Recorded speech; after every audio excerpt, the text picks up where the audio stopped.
Narito na ang balita mula sa GMA Integrated News. Yellow alert ulit ang Visayas Grid mamayang gabi. Sa anunsyo ng NGCP, iira yan mamayang alas 6 hanggang alas 9 ng gabi. Bago niyan, yellow alert na ang grid kaninang alas 3 hanggang alas 4 ng hapon.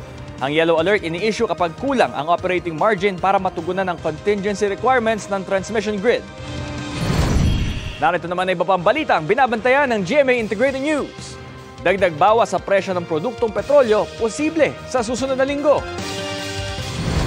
Tinatayang 12,000 Pilipino na mamatay kada taon dahil sa aksidente sa kalsada ayon sa Department of Health. At sa 24 oras, pambubugbog at pananaksak sa mga binatilyong sakay ng motorsiklo sa Cotabato, nahuli ka!